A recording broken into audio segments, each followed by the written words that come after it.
ये जो generic medicine जो हम कहते हैं, ये अंग्रेजी का शब्द है, इसको हिंदी में कैसे समझाएं? मैं आपको बहुत सरल भाषा में बताता हूँ। हाँ। तो ये जेनेरिक नाम जो दवा का जो मूल सॉल्ट है, जिसके अंदर जो दवा है उसका नाम है, केमिकल नाम, उसका केमिकल नाम है। अब जैसे और उदाहरण अगर सरल करके बताएं इसको, तो जैसे ये लड़की दुबली पतली सी नजर आती है, तो मैं अगर डॉक्टर हूं, हाँ। तो मैं इसको ये कहूं 1 गिलास दूध सुबह 1 गिलास शाम को पिया कर। पर चिकित्सा के व्यवसाय में दुर्भाग्य से हमारे देश में ऐसा नहीं हो रहा। हम ये नहीं कहते कि आप भैंस का दूध लेके आइए, हम कहते हैं कि वो रामू की भैंस का दूध लेके आना। यही ब्रांडिंग है। ये जब उसकी दुकान पे जाती है, वो कहता है 500 रुपए लीटर है, लेना है कि नहीं लेना। तो जो 30 रुपए की चीज है वो 500 रुपए में मिलती है। तो अगर मैं डायबिटीज की दवा ले रहा हूं और अगर मैं ब्रांडेड दवा लेता हूं तो मुझे कितने की पड़ेगी? जैसे एक 117 रुपए में भी है, 117 रुपए में मिलती है। और अगर वही चीज हम उसके जेनेरिक मेडिसिन के नाम से लें तो वो कितने की बनती है? वो मात्र 1 रुपए 95 पैसे में 10 गोली मिलती है।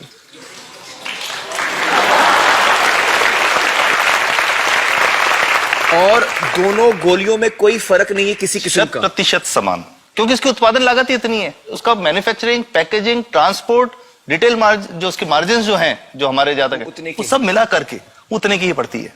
कुछ कैंसर के मैं आपको उदाहरण दूंगा, उसमें एक ही दवा जो ब्लड कैंसर के काम में आती है, बाजार में 1.25 लाख रुपए का एक पैकेट मिलता है। 1.25 लाख का एक पैकेट जो 1 महीने चलता है। और जेनरिक में वही दवा जेनरिक में अलग अलग कंपनीज जो बनाती हैं, एक 10,200 में बेचती है, एक 8,800 में बेचती है और एक 6,500 में बेचती है। मतलब ये आपका ये कहना है कि आपके ये प्रयास से इतने कम में राजस्थान में पब्लिक को, आवाम को ये दवाएं पहुंचा रहे हैं आप इस वक्त? जी, क्या बात है। मेरा ये सवाल है कि डॉक्टर्स जो हैं वो हमारे पर्ची पर जेनेरिक नाम क्यों नहीं लिख के देते? क्यों लिखते हैं वो ब्रांडेड? जाने नहीं देंगे बाहर फिर? नहीं, सब जाने देंगे।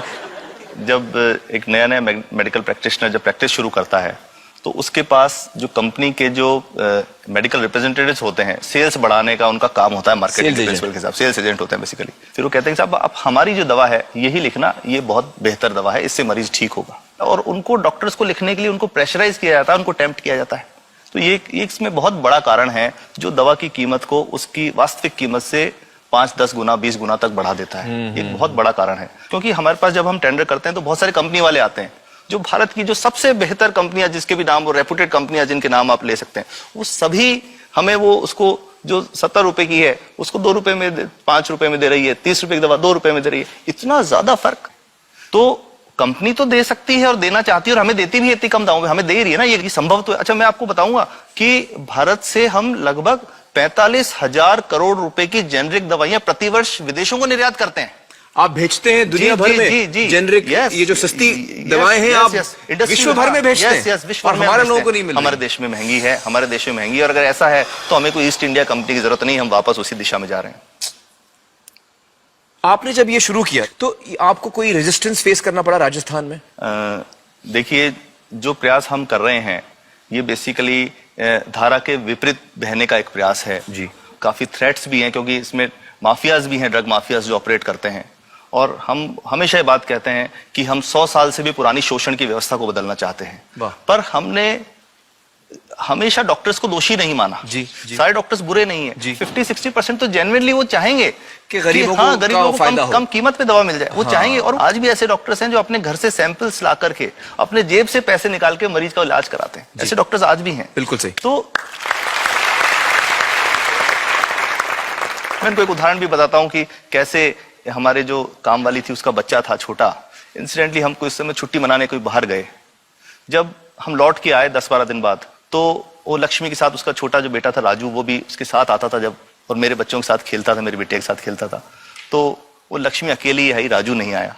तो हमने पूछा कि क्या हुआ, तो उसने जो बात बताई कि साहब वो उसको, आप गए थे, उल्टी दस्त हो गया था। उल्टी दस्त की बीमारी के लिए वो जब दवा लेने गई तो केमिस्ट ने उसको कहा कि इसके तो 400 रुपये लगेंगे। तो उसने कहा साहब मैंने खूब मांगा, मेरे पास 400 रुपये मुझे नहीं थे, और मेरा बच्चा रात को ही उसको दस्त आते रहे, वो खत्म हो गया।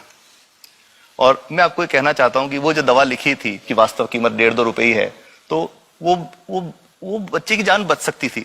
65 वर्ष के बाद भी अगर कोई बच्चा उल्टी दस्त से मर जाए तो मैं नहीं समझता इससे शर्मनाक बात कोई हम लोगों के लिए हो सकती है। और सबसे बड़ी बात कि इसे आसानी से बदला जा सकता है। हमें सबको एक समन्वित, एक संगठित प्रयास करने की जरूरत है। ये तो कुछ भी नहीं है, कोई नई फैक्ट्री खोलनी नहीं, कोई नई दवा नहीं बनानी, ये सब जो गलत चल रहा है इसको रोकना ही तो है। तो दोस्तों, डॉक्टर समित की बातों से हमें यह पता चला है कि दवाइयों का जो कॉस्ट होता है, जो उनको बनाने का खर्च होता है, वो बहुत ही कम होता है और हमें इन कम दामों में ये दवाइयां मिल सकती हैं अगर हमारी राज्य सरकार जेनेरिक मेडिसिन की दुकानें खोले, जैसे राजस्थान सरकार ने किया है और जिसके लिए हम उन्हें सलाम करते हैं। एक बात और, अगर आप एक एनजीओ हैं और आप जेनेरिक मेडिसिन की दुकान खोलना चाहते हैं तो department of chemicals and fertilizers आपको 50,000 रुपए की ग्रांट भी देता है। डॉक्टर समित, आपने बहुत ही बेहतरीन काम किया है और इस बहुत ही अहम मुद्दे पर रोशनी डालकर हमारी आंखें खोल दी हैं और हमारी दुआ यह है कि जो काम आपने राजस्थान में शुरू किया है वो हर राज्य में फैले, देश के कोने कोने में फैले। बहुत बहुत शुक्रिया हमारे साथ बातचीत करने का doctor Samit. Thank you so much.